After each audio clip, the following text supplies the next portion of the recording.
Hey guys, it's Ed Vino back from EV Fishing, and today I'm going to talk to you about having confidence in yourself, having confidence in your game, having confidence in your abilities on the water.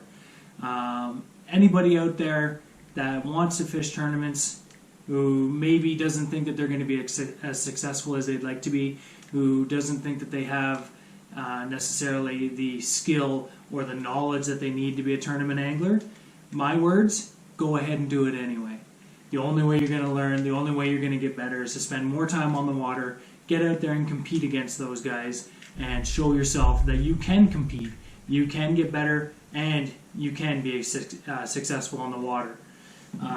My story started about 6 or 7 years ago. I decided that I thought I'd got to the point where I had enough knowledge and my capabilities were at the point where I thought maybe I could compete a little bit. And so I joined a Bass Nation club here in Ontario called the Barrie Bassmasters. Started fishing a lot of their events, started fishing club events, open events, eventually got into some CSFL events here in Ontario, and kept pushing myself to get better and to keep working to be as successful and competitive as I could on the water. A few years later, I'm now the vice president of the Barrie Bassmasters. I've cashed a few checks in some of their tournaments. I've cashed a couple of checks in some other tournaments around the province. And I finally got to the point where I decided, you know what?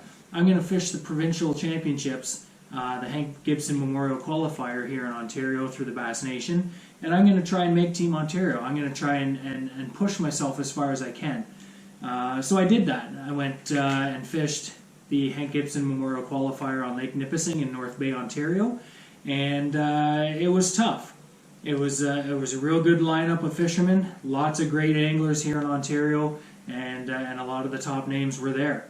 Admittedly, I was a little bit nervous, but I thought, you know what? I'm going to give it my best shot. I'm going to go out there and I'm going to put my head down and I'm going to fish. I'm going to fish for 8 hours strong every day and see what I can make of it. I was lucky enough to draw two real good anglers. I was on the non-boater side. My day one angler was Matt Fuller, who was on a real good practice pattern, had some real good success, was on the type of fish that we thought we needed to be competitive in the standings. And it was tough. The wind was blowing. The lake was rough. The fish had moved around. They weren't exactly in the spots that Matt had found them in practice. But we found some other little areas, and we thought, you know what? Let's just keep grinding it out. They've got to be here somewhere, and we're going to find them. And eventually, the bite turned on for us. I slowed down my presentation a little bit. We'd been throwing jerk baits and spinner baits, things like that. And we got into a couple of little coves where the water wasn't quite as rough and the wind was sheltered. And I pulled out some finesse techniques, something I'm a little more comfortable with, more my style of fishing. And I got a good drop shot bait and bite going with the smallmouth. And once that started, the train kept rolling, and both of us put together decent limits, and we were both in contention that day. Day two came around, and I got on with another good angler, Fab Marchese, who was fishing a totally different part of the lake. But again, put my head down, different techniques. I actually got onto a real good topwater bite that day. I picked up a topwater whopper plopper actually, and got a couple of quick bites, and I can honestly say for the rest of that day that bait never left my hand. I threw that bait all day long and the bites kept coming.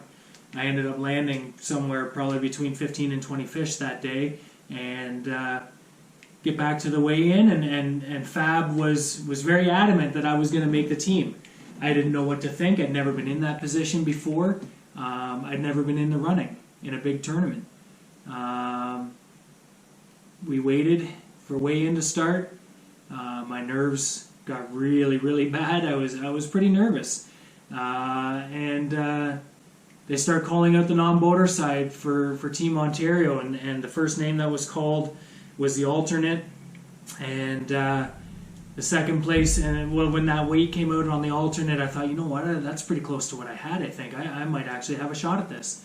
And then they named the 10th place boater, and sure enough, my name came out. And I had my buddy Rich Huff sitting beside me from the Barrie Bassmasters, and he gave me a big hug around the shoulder and a high five and congratulated me, and it started to sink in. I actually did it. I made Team Ontario, and it was an unbelievable feeling. I remember tearing up a little bit standing on the stage, and I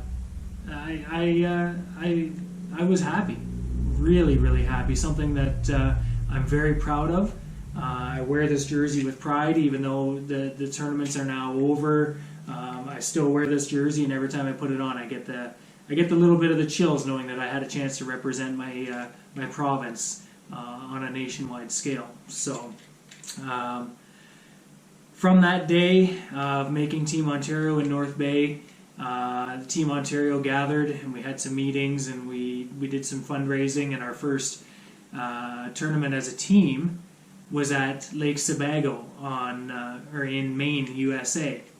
And again, real tough fishery, a little bit different type of fishing than what we were used to here at home. Very little to no weed growth in the lake, a lot of deep structure, and a lot of hunting. It was hard to find the fish, but when you did, you could get onto a quality bite. That tournament, after 3 days, what a grind. An absolute grind. Every day we would come back and we'd have a team meeting, and everybody would talk about how they thought this was going to work and thought this was going to work, and then it just couldn't get going for them, and people weren't finding the bites that they were hoping for. And in the back of my head, I kept thinking, you know what, if I can just get a couple of good bites, I could be in this thing. And lo and behold, after day 3, I come back to the weigh-in, and I have to admit I was a little disappointed. Day 3 at that tournament did not go the way I had planned it. I actually got 0 fish that day, and I thought I had blown all chances of making or advancing to the Nationals. After day 1, I was sitting in 4th place on the non-boater side. After day 2, I was in 9th place, and after day 3, I was lucky enough to still finish with a decent enough spot and as the top non-boater for Team Ontario. So that qualified me for the Nationals, the Bass Nation National Championship. That tournament, unbelievable. The way that Bass treats you as an organization, when you get there, you're treated basically like a king, like you are a professional angler. Right from the time you get out of your vehicle and step into the hotel, into the meeting rooms, you're greeted by John Stewart and his team at the Bass Nation, and what an amazing job they do, from treating you to meals and drinks and conversations with legends of the sport. Pro anglers were there. They had a giveaway night for all of the qualifiers, where you walk around a room and they fill a bag, like literally bags of tackle and shirts and all kinds of different swag and all that kind of stuff. We got plaques and trophies, and I mean, it was just unbelievable. I was really in awe the entire time, thinking like, what am I doing here? I don't belong here. And but I was there. I worked my butt off, and I was there. Sorry about the light. So day 1 comes around for the national championships, and I had a really rough day on the water. I had some bites. I had enough, I think, actually, knowing the weights now, I had enough to be somewhere in contention after day 1, but I just couldn't get the fish in the boat. Anything that could go wrong in the water went wrong. Day 2, I told my angler, my boater, he was in contention, I wasn't, so if he found some fish, I said, you take them.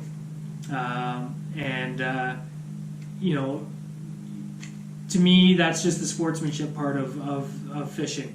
I thought it was the right thing to do. My team partner, Mark Cavanaugh, that was there with me, he agreed. He said, it's just one of those things. You have to do what you have to do. Obviously, you're going to try and catch some fish. You want to do as well as you can, but ultimately, he's the one with the shot. Let him try to achieve his dreams. And so that's what I did. And day 2 was a great day on the water. I met another good friend, and it was nice to see him be successful and end up with a good finish of that tournament. So the Bass Nation Championship was unbelievable. It was held at Lake Hartwell in South Carolina. An amazing facility. Just so many things that happened at that lake in previous years. There's been Bassmaster Classics and all kinds of championship tournaments, and you see the pro guys fishing there, and you think, the whole time I'm on the water, I'm thinking, wow, like Gerald Swindle and Kevin Van Dam and Mike Iaconelli, and the names go on and on. These guys all fished here. These guys fished a Bassmaster Classic on this lake. What am I doing here? And so I guess in conclusion, don't ever think that you can't do it. I came from just a weekend angler, a weekend warrior, as some call them, just out fun fishing with my buddies. And the love of the sport took me over. And I decided, you know what? I can do it. I can compete. I'm going to put my head down and I'm going to grind. And the grind I did. And I got to the national championship, something that a lot of guys can't say. A lot of guys wish they could fish where I fished. And all the power to them. I hope everybody out there gets an opportunity to do it, because it was unbelievable from start to finish. So don't ever think you can't do it. Keep your head down, put the time in on the water, learn as much as you can on and off the water. Do your homework, study your lakes, do all the things that the pros say you need to do, because they're right. It's not easy. You can never know enough. You can never stop learning in this sport. And if you do those things, you'll be successful on the water. So get out there, do like I did, join a Bass Nation club, whether it's here in Ontario or anywhere around the United States. There's Bass Nation clubs all over.